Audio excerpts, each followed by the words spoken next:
Fórmula Noticias Tabasco presenta el tema de la semana. Vamos a platicar esta mañana con Emilio de Igartua y Monteverde. Él es subsecretario de Educación Media Superior de la Secretaría de Educación y recientemente han habido declaraciones al respecto. Ha habido quien le ha querido meter ruido a esta situación de los recursos que se destinan para la academia y para fortalecer las carreras que son inherentes a la actividad petrolera. Bienvenido, Emilio. Yo agradezco la oportunidad porque sinceramente sí creo que en las últimas semanas, sobre todo a partir de que surgió una información de la Auditoría Superior de la Federación que puso en el ojo del huracán a las universidades tecnológicos con respecto a esta relación con Pemex, pues han hecho muchas especulaciones, entre ellas una que me parece que es necesario derribar porque no tiene ninguna razón de ser, es que se ha mencionado que el propósito de su servidor y de la subsecretaría a su cargo y de la secretaría es coordinar, conjuntar todos los convenios que Pemex celebra con las instituciones de educación superior. Esto, sinceramente, no es factible, ¿no? Primero que todo, porque ni se intenta, ni es factible por una simple razón. No tiene la personalidad jurídica de la Secretaría ni la Subsecretaría para poder convenir con Pemex, ¿no? Eso es un primer punto. Lo que estamos tratando de hacer, y esto fue una instrucción desde los primeros días en que me invitó el señor gobernador, el secretario de Educación, a ocupar este cargo, es transparentar los ingresos que por estos convenios obtienen las instituciones de educación superior. Convenios que son ya de aproximadamente 6-7 años que se han venido celebrando y que eran inicialmente precisamente estos convenios de colaboración que se suscribían entre Pemex y las instituciones de educación superior, no solamente en Tabasco, obviamente en el país, quizá las que tengan los contratos más espectaculares en el término económico son la UNAM, el Politécnico, la UAM, por el tamaño de esas instituciones y por su capacidad de investigación. Pero bueno, en el sureste, donde está el recurso petrolero, me refiero a Campeche, en el caso de Chiapas y nosotros, pues hemos sido también beneficiarios de estos convenios. Convenios que en un momento determinado tenían el propósito de que las universidades pudieran desarrollar investigaciones que se reflejaran de alguna manera en ventajas para el estatal en el tema de la exploración, explotación y producción de hidrocarburos, de gas. Esto obviamente permitía también a las universidades de tener la oportunidad de después desarrollar ese propio proyecto. Claro. Sin embargo, es importante señalar que a raíz de las modificaciones a la ley de adquisiciones, Petróleos Mexicanos, para poder acelerar algunos procesos inherentes a la exploración, explotación y extracción de hidrocarburos y de gas, encontró en la vinculación Pemex con instituciones de educación superior descentralizadas la posibilidad de poder suscribir no solamente estos convenios de colaboración que tienen un convenio marco, sino contratos específicos. Y en ese sentido, el propósito esencial de esos contratos es que las universidades, los tecnológicos puedan allegarse recursos para fortalecer su infraestructura y, como tú bien decías, Gabriel, también para orientar de manera muy puntual la formación académica y de investigación en las instituciones. Desgraciadamente, hoy existe una visión distorsionada y quiero decir que en mi propio caso, antes de ingresar nuevamente a la Subsecretaría de Educación, también mi visión era de, pues, cómo instituciones de educación superior, tecnológicas, universidades, podrían tener contratos por montos extraordinarios, claro, muy grandes, ¿no? Y la percepción de muchos compañeros de los medios de comunicación y también, me imagino, del público en general, es qué hacen las instituciones de educación con esos millonarios convenios, con esos millonarios contratos. La cuestión es que en la forma en que tienen que subirse los recursos, porque son recursos que ingresan a las instituciones, pareciera que estas instituciones tienen presupuestos gigantescos, pero a final de cuentas lo que es importante hoy señalarle a nuestros televidentes y radioescuchas es que de esos convenios, de esos contratos, solamente las universidades pueden utilizar aproximadamente entre el 6 y el 12%. 6% cuando los contratos son muy amplios, muy grandes, y un 12% cuando son contratos chicos. y esos recursos tienen que entrar como recursos extraordinarios al presupuesto. Sé que una de las preocupaciones fundamentales de todos en Tabasco es qué se hace con esos recursos.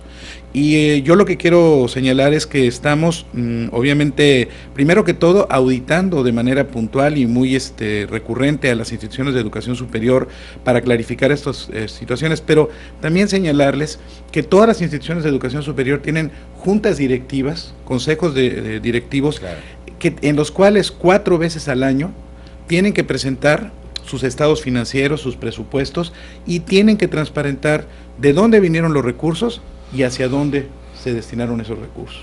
Entonces, aquí lo importante señalar es que, y creo que ustedes lo decían de manera muy clara antes de iniciar esta entrevista que me hacen la gentileza de otorgarme, es el hecho de que Pemex requiere de las instituciones de educación superior y nosotros requerimos de Pemex. Porque hoy estamos hablando de una situación en la cual diariamente se extraen en Tabasco cerca de 470,000 barriles de petróleo. El año pasado se invirtieron en Tabasco aproximadamente 55,000 millones de pesos por parte de la paraestatal, y este año se habla de cerca de 65,000, un poco más de 65,000 millones. O sea, lo que genera Pemex en nuestra entidad es muy importante. Y no podemos nosotros perder la oportunidad, haciéndolo de manera transparente y con una visión obviamente de alcance para las instituciones, desperdiciar ese recurso. A ver, te cayó la bolita ahora como subsecretario de Educación, porque esta situación de los convenios de Pemex tiene mucho rato. Sí, claro. Desde que empezaron a crear la Universidad Politécnica del Golfo de México, allá en Paraíso, bueno, la Universidad Tecnológica, la del Centro, la UTETAB, los tecnológicos de los Ríos, sí, la de propia la Universidad etcétera. Juárez.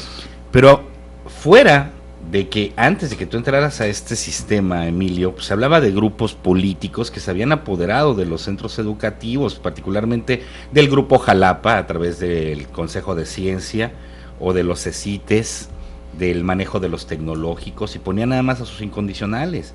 Y muchas veces se habló del manejo de recursos económicos que destinaba Petróleos Mexicanos a estas entidades públicas o privadas, a todos estos entes educativos. Y bueno, pues hoy nos dices, sí hay transparencia, pero la verdad es que hubo mucho tiempo esta información. Sí, pero yo quisiera puntualizar, Gabriel, a ver, porque sí, no, o sea, lo que me cayó el 20 te cae a ti la bola o la papa caliente. Lo que me cayó el 20 no fue el hecho de conocer que eso existía. Claro. Eso estaba claro. Sino que ya te están involucrando a ti. Bueno, aparte de que me están involucrando, y eso es algo que sí me preocupa, porque yo le digo a muchos compañeros de los medios de comunicación, a lo mejor me pueden a mí criticar por ineficiente o porque no hago bien mi trabajo. Híjole, pero afortunadamente nunca por cuestiones de deshonestidad, y eso espero que hasta el último momento de mi vida no se lastime. No, yo lo que sí comento, o sea, lo que yo entendí ya cuando estás adentro es ese mecanismo que se utiliza para poder generar estos recursos. Desgraciadamente lo que ustedes dicen es evidente, hubo un mal uso de los recursos en muchas ocasiones, grupos políticos se adueñaron, hay incluso señalamientos, yo no tengo las pruebas, pero hay señalamientos de que esos recursos se destinaron en algunos momentos a acciones totalmente desapegadas de la educación. O sea, eso sí es un punto, pero la cuestión es que yo tenía también, como seguramente lo tiene la generalidad de la población, la idea de que esos contratos de 600 millones, de 1,250 millones, todo eso era para las instituciones. Entonces dices, bueno, ¿y dónde está el recurso? Lo que hoy entiendo muy claramente es que de esos contratos solamente un porcentaje, importante desde luego, pasa a las instituciones. Pero importante, estamos hablando dijiste el 6%. Estamos hablando de contratos. Por favor, ayúdame a entender, vamos a ver. Se habla de repente de 800 millones en una universidad. Vamos a poner que son 100 millones para entender cómo se va desglosando. Si la universidad solo se queda con el 6% de esos 100, ¿qué pasa con ese? El resto, bueno, porque lo que ocurre es que Pemex asigna sin licitación estos convenios, estos contratos a empresas. Lo hace en razón, o sea, no violenta ninguna normatividad, simplemente. ¿Como etiquetados? Pues no como etiquetados, le da a una empresa un contrato y esas empresas convienen con la institución de educación superior para recibir de esa institución de educación superior los servicios que requieren. ¿Cómo qué? Investigación, trabajos de, por ejemplo, mecánica de suelos. ¿Mano de obra calificada? Bueno, mano de obra calificada en muchas ocasiones la tienen las instituciones de educación superior. Sin embargo, y aquí es uno de los temas también que tenemos que enfrentar, y diría 2 puntos. Uno, que hemos revisado una a una los decretos de creación de cada una de las instituciones de educación superior, porque el órgano superior de la Federación, la Auditoría Superior de la Federación, decía que había habido un descuido por parte de Pemex en no cerciorarse que las instituciones tuvieran los componentes administrativos para poder suscribir. Yeah. Y eso está echado por tierra. Ajá. Todas las instituciones, incluso la Universidad Juárez, han modificado sus esquemas para poder hacer convenir. ¿Cuál es el tema que está hoy sobre la mesa? El hecho de que la ley de adquisiciones establece que solamente se pueden subcontratar hasta el 49% de los contratos. Ajá. Y algunas instituciones de educación superior han rebasado ese porcentaje. Es lo que tenemos que revisar. ¿Cómo debiera de ser, en todo caso, desde tu perspectiva? Eres un hombre con mucha experiencia en el ramo educativo, yo estoy en la Olmeca, en la UVM, en la misma Secretaría de Educación, ya fuiste subsecretario, ahora estás en la parte de educación media superior. ¿Cómo debiera de ser, desde tu punto de vista? Que Pemex no se distraiga en los recursos que le está entregando a las instituciones de educación. ¿Y hacia dónde marchar en torno a las carreras que vayan acorde a lo que está por venir en Tabasco, que es un nuevo boom petrolero? Bueno, mira, yo creo que lo que a todos conviene, y Pemex hemos tenido reuniones en las últimas 3-4 semanas con personal directivo de Pemex, sí. Estamos buscando que la relación con Pemex sea una relación transparente, a ellos les conviene y a nosotros nos interesa que esto suceda. Insisto, las voces que dicen, no, es que se terminen estos contratos, que se terminen estos convenios, pues sinceramente creo que sería una muy mala determinación, porque pegaría a las instituciones de educación superior en una parte importante que son esos recursos que están y deben estar destinados, y esa es la instrucción del gobernador, es la instrucción del secretario de Educación, sí. Destinados a fortalecer infraestructura, a capacitar a sus cuadros directivos, a sus cuadros académicos. Entonces, eso es lo que tenemos que hacer, transparentar esta relación. Ahora, lo que también esto nos llama a una reflexión y a una acción es que requerimos que las instituciones de educación superior estén claras de qué es lo que requiere la paraestatal. Uh-huh.